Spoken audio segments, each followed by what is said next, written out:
بسم اللہ الرحمن الرحیم الحمد للہ رب العالمین والصلاة والسلام علی سید المرسلین۔ الحمد للہ ہمارا اصول شاشی کا سبق جاری و ساری ہے اور ہم حقیقت و مجاز پڑھ رہے ہیں۔ گزشتہ درس کے اندر ہم نے 3 اعتراضات پڑھے تھے ایک اصول پر۔ اصول یہ تھا کہ حقیقت اور مجاز یہ دونوں جمع نہیں ہو سکتے، ایک ہی وقت میں ایک ہی لفظ سے یا حقیقت مراد لیں گے یا مجاز مراد لیں گے۔ تو معترض نے، اعتراض کرنے والے نے 3 اعتراضات کیے تھے کہ بھائی میں آپ کو ایسی مثالیں دیتا ہوں کہ جن کے اندر حقیقت اور مجاز یہ دونوں جمع ہیں۔ تو انہوں نے 3 مثالیں بیان کی اور ہم نے ان تینوں مثالوں کا، تینوں اعتراضات کا جوابات دیے۔ آخر میں جو تیسرا اعتراض تھا کہ کسی نے قسم اٹھائی کہ جس دن فلاں شخص آئے گا تو اس دن میرا غلام آزاد ہے۔ تو اب اگر وہ شخص جو ہے وہ رات کے وقت آتا ہے تو بھی وہ کیا ہو جائے گا، وہ حانس ہو جائے گا، یعنی اس کا غلام آزاد ہو جائے گا۔ تو دن میں آنا یہ حقیقت ہے اور رات میں آنا یہ مجاز ہے۔ تو یہ یہاں پر چاہے دن میں آئے چاہے رات میں آئے تو وہ اس کا قسم ٹوٹ جاتا ہے۔ تو اس مثال کے اندر حقیقت و مجاز دونوں جمع ہو گئے۔ تو ہم نے اس کا جواب دیا کہ یہ جو دن ہے نا، تو دن سے مراد یہاں پر مطلق وقت ہے، دن سے مراد یہاں پر رات کے مقابلے میں جو آتا ہے یعنی نہار، وہ مراد نہیں ہے۔ یہاں پر اس مسئلے کے اندر، آنے والے مسئلے کے اندر جو دن ہے نا وہ مطلق وقت سے عبارت ہے، یعنی کوئی سے اب وقت، جس وقت آئے گا، جس دن مراد نہیں ہے بلکہ جس وقت آئے گا۔ ٹھیک ہے، تو کیونکہ لأن اليوم اذا اضيف الى فعل لا يمتد يكون عبارتا عن مطلق الوقت، کیونکہ جب فعل کی اضافت کی جائے ایسی چیز کی طرف، کیونکہ یوم کی جب اضافت کی جائے ایسے فعل کی طرف کہ جو فعل لمبا نہیں ہوتا، دراز نہیں ہوتا، تو اس سے مطلق وقت مراد ہوتا ہے۔ یعنی فعل کی 2 قسمیں ہوتی ہیں، ایک فعل ممتد، ایک فعل غیر ممتد۔ یعنی ایک وہ فعل جو دراز ہوتا ہے، ایک وہ فعل جو دراز نہیں ہوتا، جیسے کپڑے پہننا۔ تو بندہ 2 دن بھی کپڑے پہنے ہوئے رکھتا ہے، تو یہ ایک ایسا فعل ہے جو دراز ہے، جو لمبا فعل ہے، کپڑے پہنے ہوئے ہونا۔ اسی طرح جو سفر ہے، تو سفر بھی ایک ایسا فعل ہے کہ جو دراز ہوتا ہے۔ مثلا کوئی بندہ کراچی سے اسلام آباد سفر کرتا ہے ٹرین پر، تو یہ اس کا سفر بہت لمبا ہو جائے گا، 2 دن تقریباً لگ جاتے ہیں۔ تو یہ بھی ایک ایسا فعل ہے جو لمبا ہو رہا ہے، دراز ہو رہا ہے۔ تو اگر یوم کی نسبت فعل ممتدہ کے ساتھ نہ ہو، فعل غیر ممتدہ کے ساتھ ہو، ایسے فعل کی طرف ہو کہ جو لمبا نہیں ہوتا، تو اس فعل سے مراد پھر اس یوم سے مراد، یعنی اگر یوم کی نسبت ایسے فعل کی طرف ہو تو جو فعل لمبا نہیں ہوتا، تو یوم سے مراد مطلقاً وقت ہوتا ہے کہ جس وقت وہ آئے گا۔ ٹھیک ہے، تو حقیقت و مجاز کا یہاں پر اعتبار نہیں ہے، بلکہ یہاں پر وقت سے مراد دن نہیں ہے، بلکہ وقت سے مراد، یوم سے مراد مطلقاً وقت ہے کہ جس وقت وہ آئے گا۔ ٹھیک ہے، آگے حقیقت اور مجاز کی جب انہوں نے بحث کی تو اب حقیقت کی اقسام بیان کرتے ہیں۔ ان کی میں نے اردو میں تعریفات آپ کو بیان کر دی کی، تو اس کو بھی آپ پچھلے لیکچر کے اندر ملاحظہ کر لیجئے گا۔ مختصراً بیان کرتا ہوں کہ متعذرہ، حقیقت متعذرہ وہ حقیقت ہوتی ہے کہ جس پر عمل کرنا ممکن نہ ہو، مشقت کے ساتھ اس پر عمل کرنا ممکن نہ ہو۔ یعنی اگر کوئی بندہ مشقت کرے گا تو مشقت کے ساتھ اس پر عمل ہوگا، بغیر مشقت کے اس عمل نہیں ہوگا، حقیقت متعذرہ اس کو کہتے ہیں۔ اسی طرح حقیقت محجورہ وہ حقیقت جس پر مشقت کے بغیر تو عمل کرنا ممکن ہے، لیکن لوگوں نے اس پر عمل کرنا چھوڑ دیا ہے، لوگ اس پر عمل نہیں کرتے۔ جیسے پاؤں رکھنا، قدم رکھنا، کہ میں فلاں شخص کے گھر میں قدم نہیں رکھوں گا۔ اب قدم رکھنا، پاؤں رکھنا، یہ کیا ہے؟ یہ حقیقت ہے، لیکن اس کو ترک کیا گیا، یہ چھوڑی گئی حقیقت ہے۔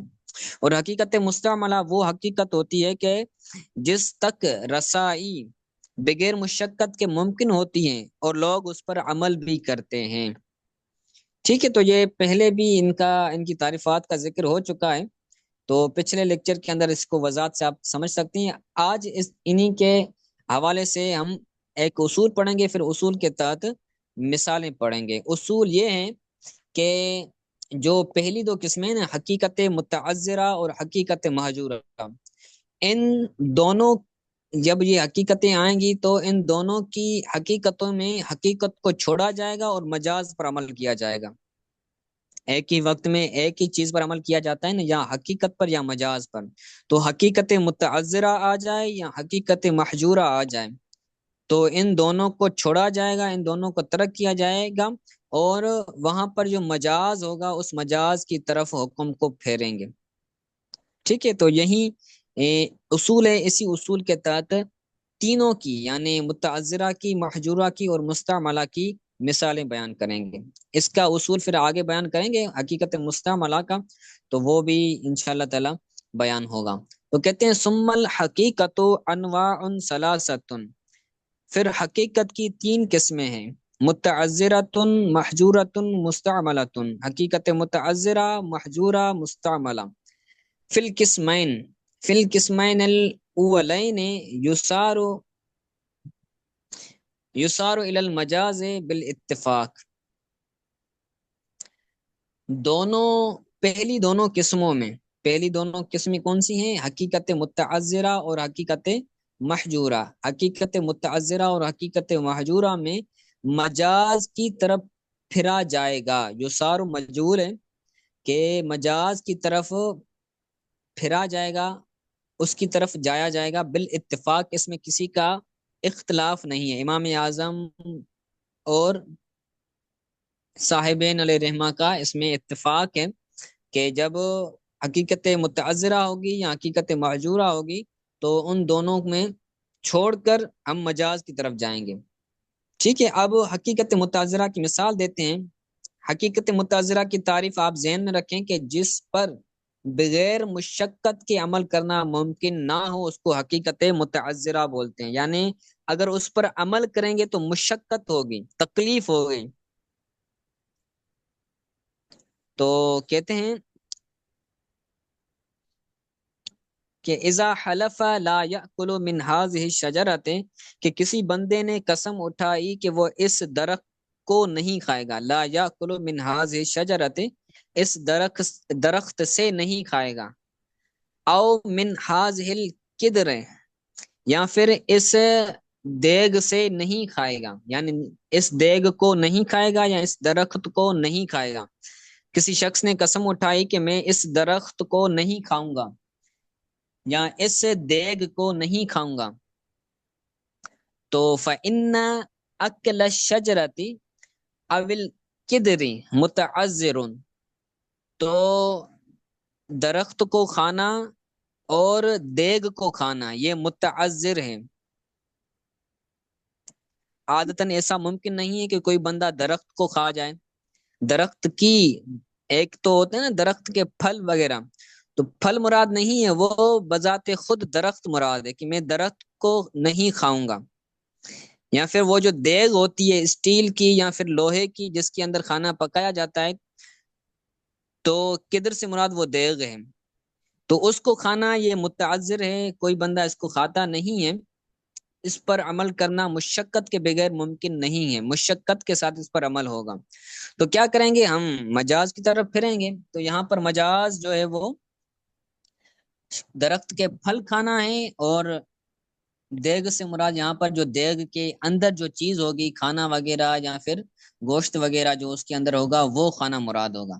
تو مجاز کی طرف پھریں گے، یعنی اس کے پھل کھانا مراد ہوگا درخت کے، اور جو اس چیز اس دیگ کے اندر ہوگی وہ مراد ہوگی۔ جیسے سا کے اندر تھا کہ سا سے مراد حقیقی معنی وہ نفس سا تھا، وہ پیمانہ تھا، اور جو چیز اس سا کے اندر تھی تو وہ مجاز ہو رہی تھی۔ اسی طرح نفس دیگ جو ہے وہ حقیقت ہے، اور جو چیز اس دیگ کے اندر ہوگی وہ مجاز ہے۔ تو درخت کو کھانا یا پھر دیگ کو کھانا یہ متعذر ہے، تو فَيُنْ صَرَفُ ذَلِكَ إِلَى شَجَرَةِ ثمرۃ الشجرۃ، تو اب اس کو پھیرا جائے گا درخت کے پھلوں کی کھانے کی طرف۔ کس کو پھیرا جائے گا؟ قسم کو۔ ذالک کا جو مشار الیہ ہے وہ قسم ہے، قسم کو پھیرا جائے گا درخت کے پھلوں کو کھانے کی طرف، کہ اگر کسی بندے نے اب درخت کے پھل کھائے تو وہ کیا ہو جائے گا؟ حانس ہو جائے گا۔ وَإِلَى مَا يَحِلُّ فِي الْقِدْرِ، اور جو چیز حلال کھانے کی اس دیگ میں ہو اس کی طرف اس کو پھیرا جائے گا، یعنی گوشت وغیرہ۔ تو حتی لو اکل من عین شجرت، تو یہاں تک کہ اگر کسی نے اس عین درخت کو کھایا، ٹھیک ہے، او من عین القدر، یا پھر اس عین دیگ کو کھایا، اس اسٹیل والی دیگ کو کھایا، بنوع تکلف، بنوع تکلف، مشقت کی طریقے سے، کسی بندے نے درخت کو ہی کاٹنا شروع کر دیا، دیگ کو ہی کاٹنا شروع کر دیا، تو اس میں کیا ہوگی؟ تکلیف ہوگی، تکلف ہوگی، تو لا یحنس، وہ بندہ حانس نہیں ہوگا۔ پھل کھائے گا یا پھر اس دیگ کے اندر جو چیز ہوگی وہ کھائے گا تو حانس ہو جائے گا، دیگ کھائے گا یا پھر درخت کھائے گا تو حانس نہیں ہوگا، کیونکہ دیگ کھانا اور درخت کھانا یہ ایسی حقیقت ہیں کہ جن پر بغیر مشقت کے عمل کرنا یہ ممکن نہیں ہے، تو یہ حقیقت متعذرہ ہیں۔ تو مجاز کی طرف پھیرا جائے گا، یعنی پھل مراد ہوں گے، اور اسی طرح وہ دیگ کا کھانا مراد ہوگا۔ آگے کہتے ہیں وَعَلَى هَذَا قُلْنَا إِذَا حَلَفَ لَا يَشْرُبُ مِنْ هَذِهِ الْبِئْرِ يُنْصَرَفُ ذَلِكَ إِلَى الْاغْتِرَافِ حَتَّى اغتراف، اسی پر ہم نے کہا، اسی پر یعنی کس اصول پر؟ اس اصول پر کہا کہ اگر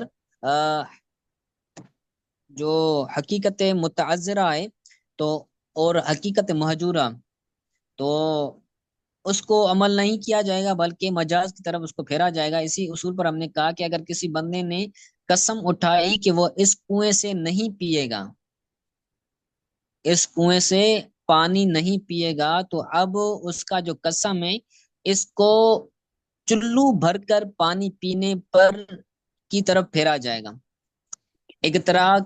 اغتراف بولتے ہیں چلو بھر کر پانی پینا۔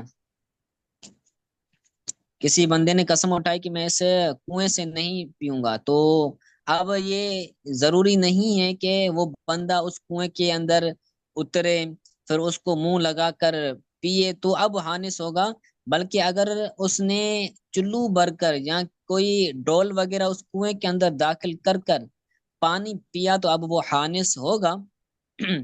اور اگر وہ اس کے اندر تکلیف کر کے منہ لگا کر پیتا ہے تو یہ حانس نہیں ہوگا، کیونکہ اس میں منہ لگا کر پینا، کنویں کے اندر داخل ہو کر منہ لگا کر پینا یہ حقیقت ہے، لیکن حقیقت متعذرہ ہے۔ بندہ اس کنویں کے اندر اترے گا، پھر نیچے جائے گا، پھر پانی کے اندر داخل ہوگا، پھر اپنا منہ اس پانی کے اندر ڈالے گا، پھر پیے گا، تو یہ کیا ہو جائے گا؟ مشقت والا کام ہے، تو یہ حقیقت متعذرہ ہو جائے گی، لہٰذا ہم مجاز کی طرف پھریں گے اور اس کو پانی پینے کی طرف معمول کریں گے، یعنی اگر کسی نے چلو بھر کر پانی پیا،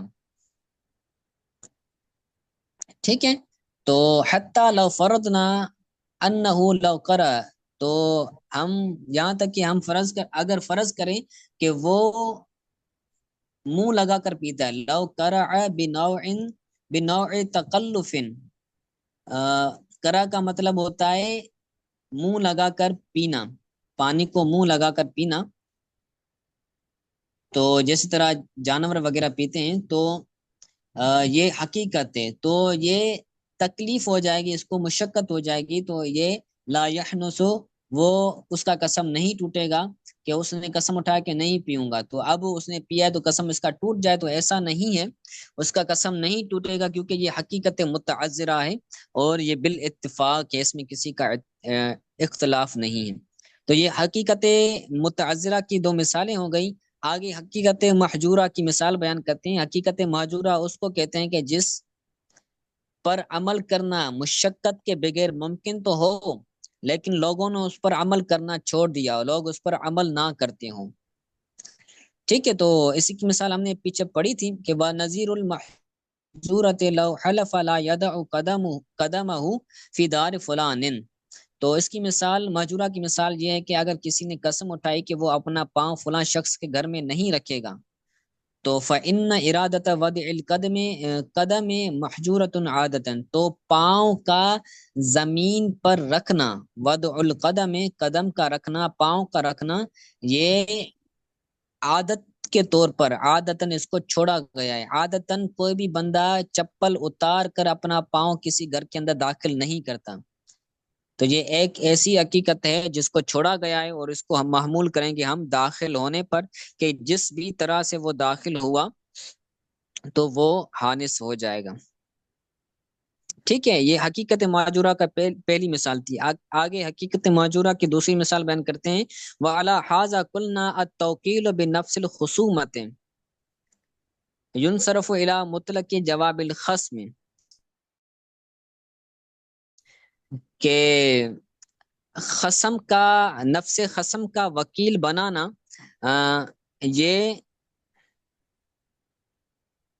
یہ مطلقاً جواب خصم کی طرف اس کو پھیرا جائے گا۔